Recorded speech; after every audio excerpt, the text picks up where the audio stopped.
Well, yeah, I'll start by, send along my best wishes to everyone and their families, remain safe and healthy.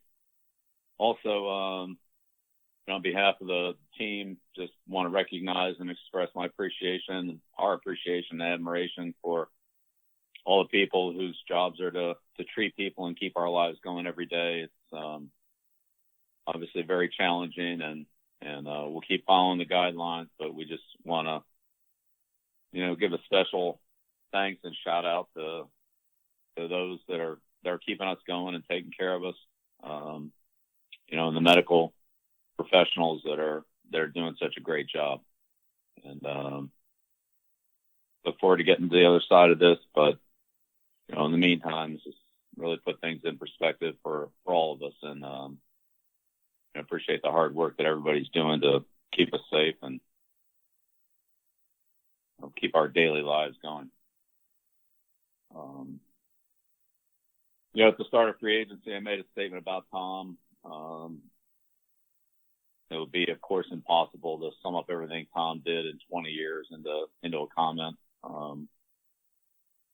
then or now. But I meant everything I said about him, and I'm sure we'll be talking about him for years and decades to come.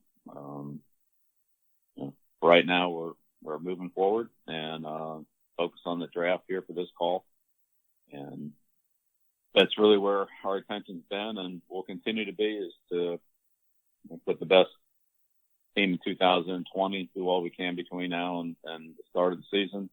Our preparations to have our team in best position to compete in 2020. In terms of the draft, it's a little bit different logistically over the last month from where we've been in the past. But as usual, Nick Casario and his staff have done a great job of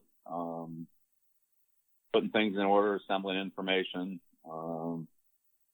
following up on all the many things that we have to try to look at. And it's not normal, but I think we've accumulated a lot of information. We've had a lot of opportunities to talk about all the players and all the other things that are involved here in this process, and there'll be more as we go forward between ourselves and the league and with other teams and so forth. So still have some work to do in that area in terms of just seeing exactly how everything's going to function. I think we've talked about it and have an idea, but we'll actually put it into place early next week and just see exactly how it's going to go. But I'm sure that it's all well thought out and organized from a league standpoint, and we'll just do our part when we're involved in the process. So that's really about where we are here. And there's some things going forward that haven't been detailed out yet in terms of logistics and specific communications and so forth. But I think the general idea is to handle this, the way it's been handled in the past. We just can't be together, so we'll communicate in other ways to be able to exchange ideas and opinions and thoughts and make decisions. So that's where we are now. Thank you, Coach. We'll open it up for questions. We'll start with Mike Lees, followed by Mike Petraglia. Thanks, Stacy. Bill, I hope all is well for you and your family. What stands out? Thank you, Mike. Appreciate. Bill, what stands out to you about this year's quarterback class in the draft? Well, I think similar to most years, there's quite a range of players and some of the systems that they play in college are different either than what we run or what traditional NFL systems would look like, and some are more closely schematically to that. So, each guy has his own set of skills. He has his own circumstances, and some players have, played well over a sustained period of time. Some players have had an exceptional year in the past year or two, maybe 2019, some cases 2018. And then for whatever the reasons were, the 2 years didn't quite match up. But that's, I'd say about the way it always is. There are always a variety of things you have to try to put together and look at, but certainly there's a lot of interesting players and guys that have really good arms, can really throw the ball, and there's some very athletic players and players that have won a lot of games and, have shown their competitiveness and instinctiveness. So good, interesting group, and probably one that has decent depth to it. Thank you. Next question, Michael Chaga, followed by Mike Giardi. Thank you, Stacy. Good afternoon, Bill. Trust you're staying safe. Mike. Yeah, likewise. You too. Yes, thank you. Obviously, getting to know prospects has always been a big part of player evaluation with you and Nick and the whole organization. I'm curious how much you have used technology, whether it's Zoom or Skype or teleconferencing, to get to know these players, and how much how much do you have to sacrifice in terms of trying to get to know a player, knowing it's not going to be the same as going to a pro day or meeting them face to face? Yeah, right. Yeah, Mike, that's an interesting question. And, it's a little bit different than the way we've done it in the past with the 30 visits and the pro days and so forth. But all the teams are working with the same, constraints. And so I think we've probably talked to as many, if not more, players than we have in the past. When you're not traveling and you're just sitting at a desk or sitting in a room wherever we are, it's easier to make a lot of phone calls and get in contact with people rather than sometimes visit a place and, just see the people that are there, even though those visits are valuable and you're able to, get into more of an in-depth conversation, and evaluation there. So, we certainly logged a lot of, phone time and, FaceTime and whatever, video conferencing and so forth.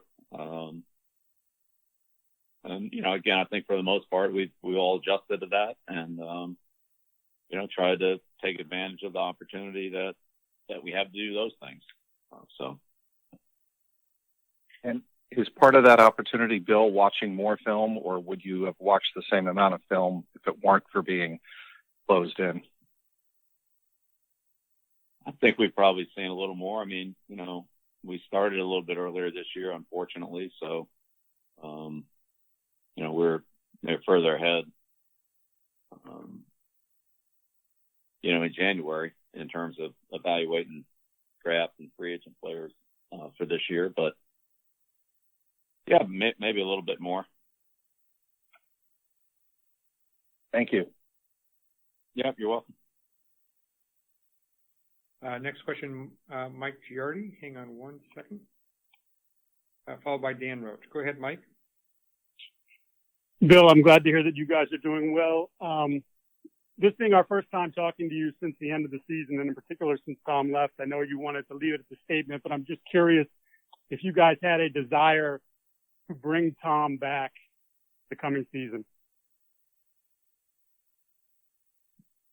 Yeah, I think that's, a lot of water under the bridge, Mike. And like I said, we're really focused on this season and trying to look at our opportunities and make decisions and plan and prepare to be as competitive as we can be this year. So that's really what our focus is on.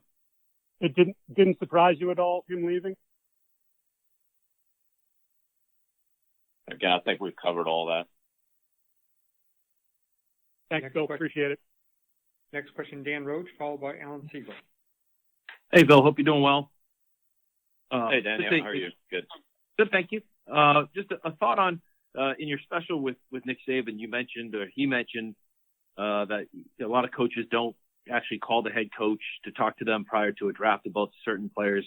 How important is that to you? And do you talk to even position coaches as well? And is it the same this year, or have you done it maybe a little bit more because of the lack of being able to get hands-on with some of these prospects? Dan, I think it's, I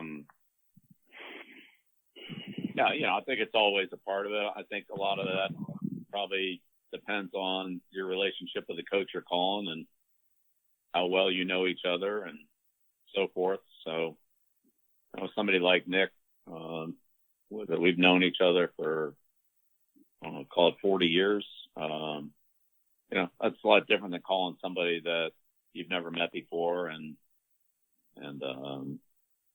they may have some insight into the player and all that, but, you just don't know each other as well. And I'm not saying an intentional, it could be a very unintentional gap, but, what they're looking for, what you're looking for is sometimes not always the same thing. There's nothing wrong with that.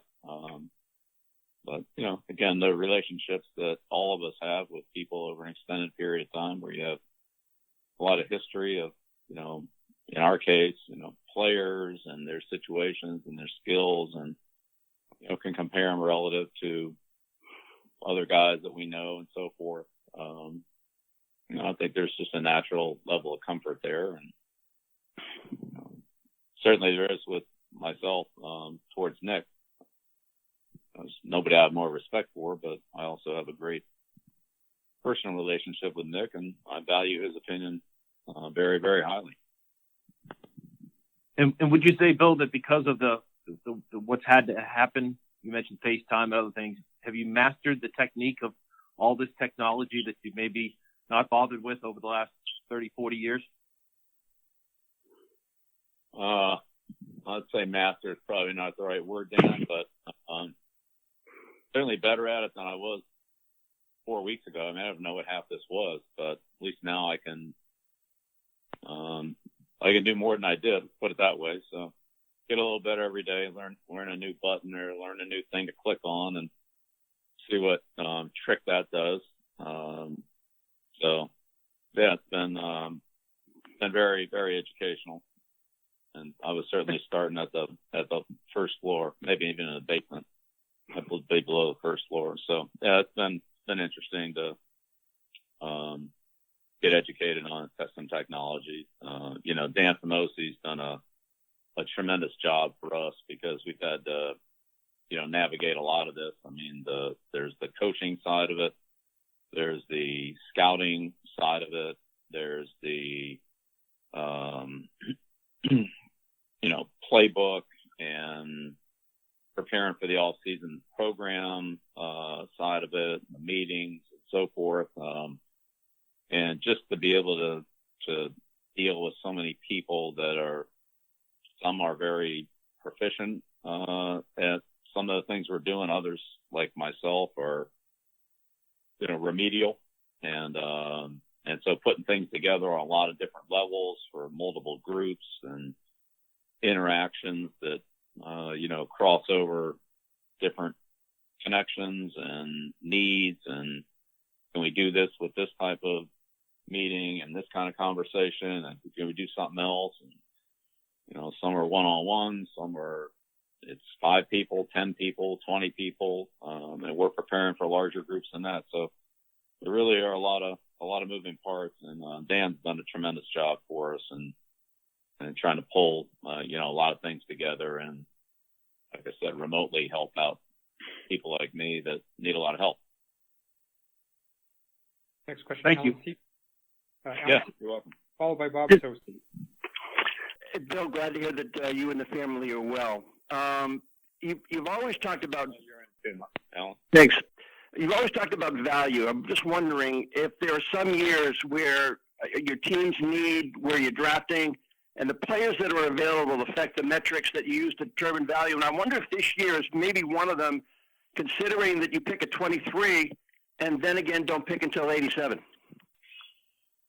Yeah, that's good. That's a real good question, Alan. That's something we'll have to, take a closer look at. I think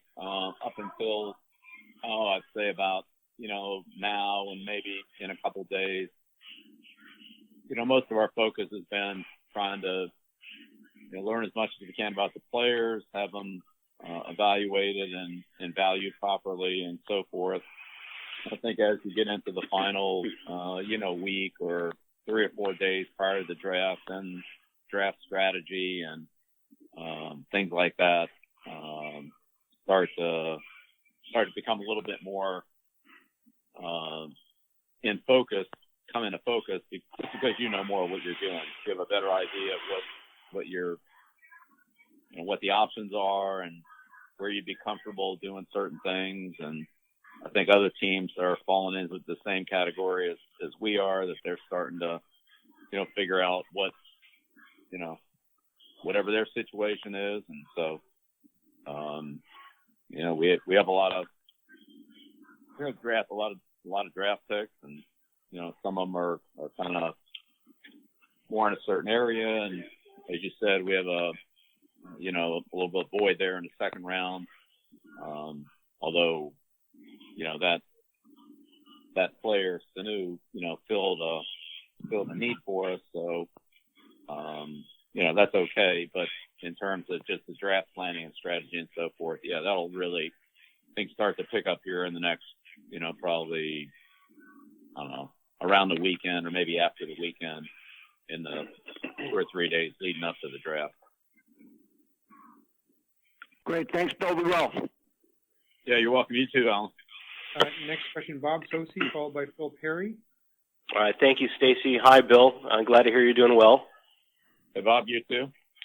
Bill, I know you can control only what you can control, and you're dealing with things as they develop. I'm curious how the circumstances of this off-season, with no conditioning, the facilities closed, your current players on your roster not being present under supervision with your staff, so to speak, how that kind of complicates your evaluation of where the players are coming back are, and also with some of the uncertainty surrounding what lies on the horizon beyond the draft, OTAs, minicamp at this point. If that factors in whatsoever in your draft strategy, particularly when it comes to developing young players. Yeah, well, that's Bob, that's really a good question, and it's something that we've talked about. And really, the answer for us is to how to try to maximize the opportunity that we have. If you compare this year to the lockout year, everybody had a lot of facilities available and they could work out wherever they wanted. That's more limited this time, but we weren't allowed to have any contact with the players. We couldn't talk to the veteran players. We couldn't talk to the rookie players. And in fact, we couldn't even sign the players that weren't drafted until right before training camp. So the opportunity to even communicate and teach was very, very limited then. Now, I'd say we're looking at a situation that the opportunity to train for some players may be more limited, but our opportunity to communicate with them and teach them, even though it's remote, is infinitely better than what it was during the lockout. So we'll just have to kind of see how all that plays out. But I do think that from a teaching standpoint, we can get a lot of teaching done that we weren't able to do 9-10 years ago in a similar but different situation. So I think the teaching part of it will hopefully be okay. I think the fundamental part of it, the execution part of it, the timing and so forth, is going to be probably similar to what it was in the lockout in 2011, when you're just dealing with training camp, and you have to really accelerate the teaching and I would say the execution and the teamwork and so forth. You just don't have that good base to fall back on that we've been used to in the spring. At least it doesn't appear that way now.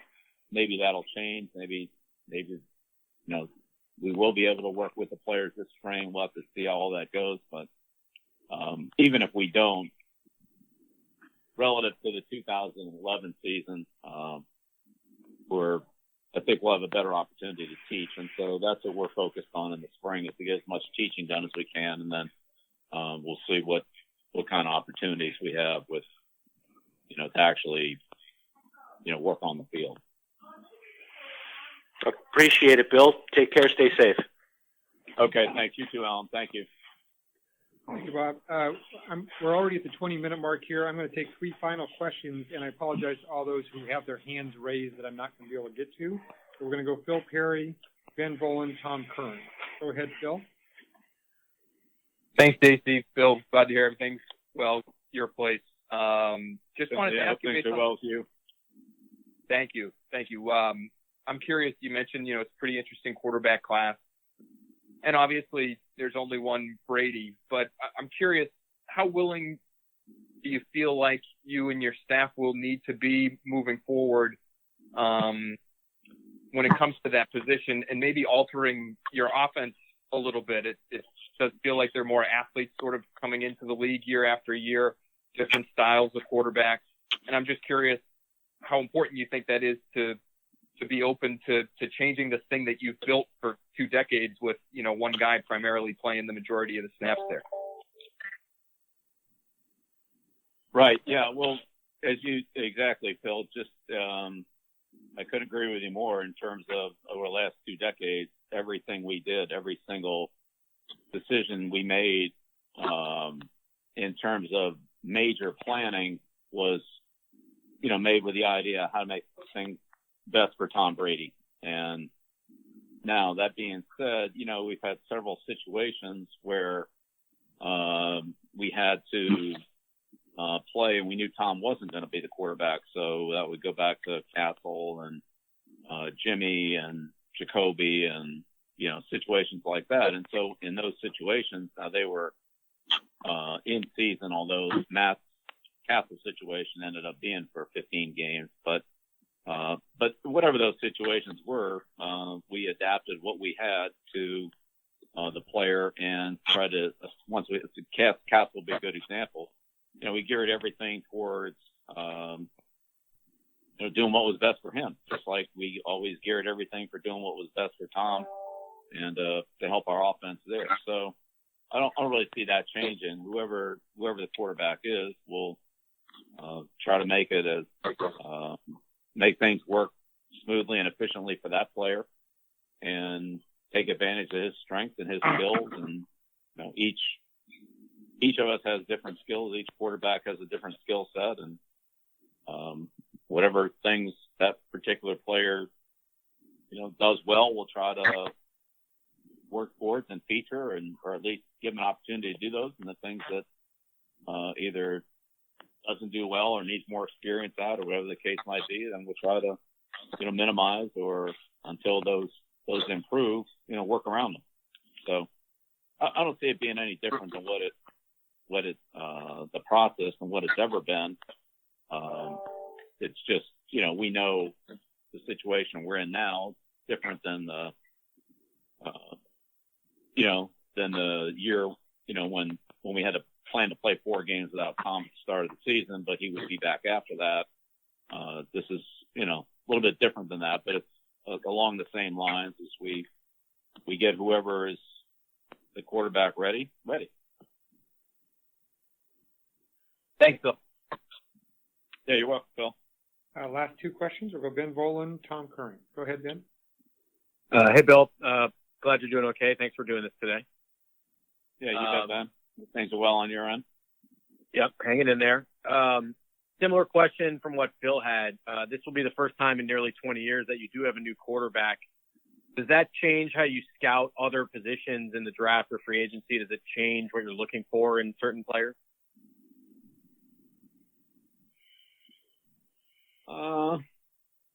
Yeah, not really.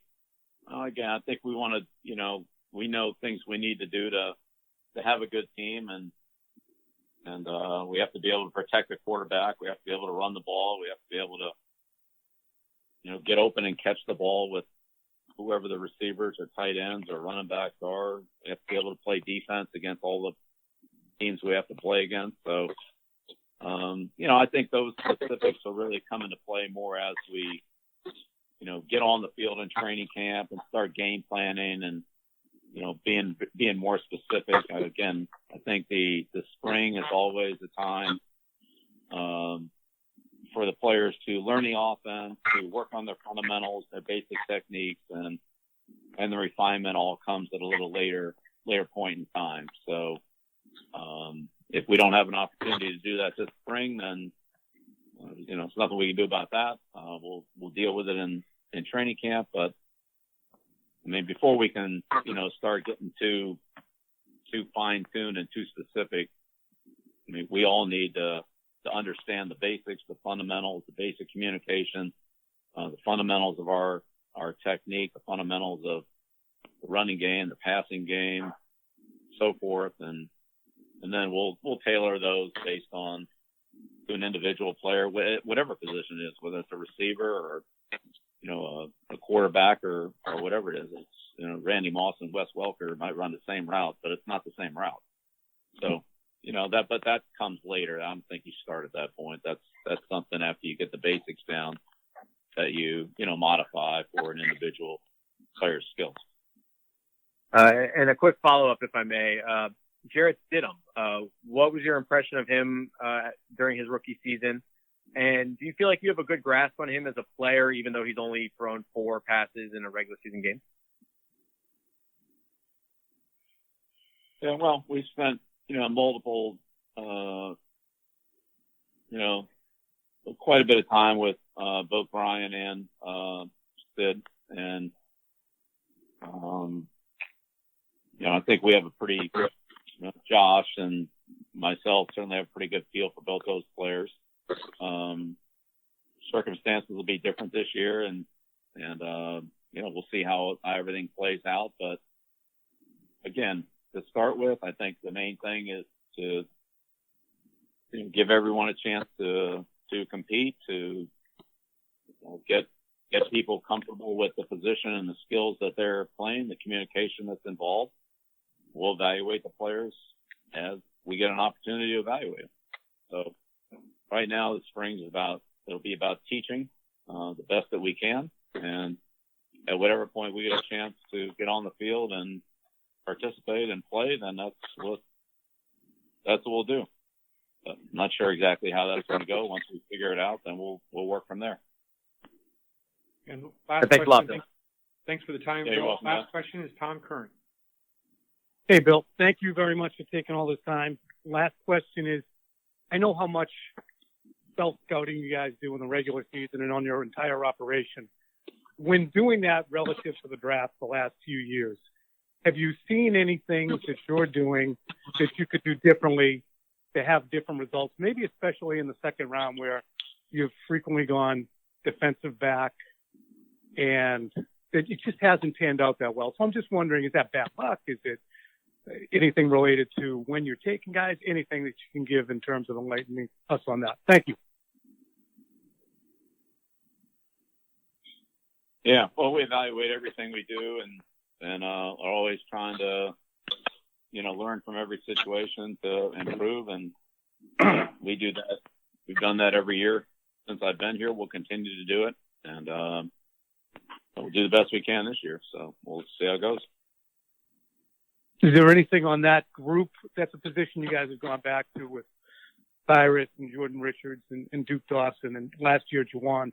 Is there any philosophy in the second round that you have that says, hey, let's go and try and get some matchup type of corners or a corner or a safety or a defensive back who brings something at that point? Yeah. Well, and you got guys like Matt Light and Jamie Collins and Rob Gronkowski, and there's plenty of second rounders that have had pretty good careers here. So we'll see how it goes.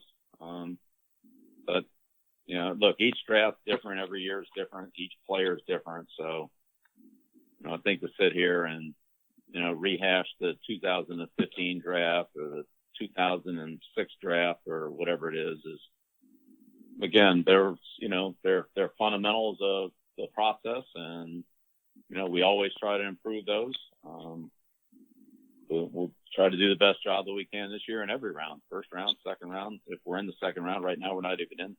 in the second round. But, whatever rounds, whatever picks we have, try to maximize the value and help our team the best that we can. Take care. Okay. Thanks, Tom. Okay. Thanks, Tom. Okay. Thanks, Tom.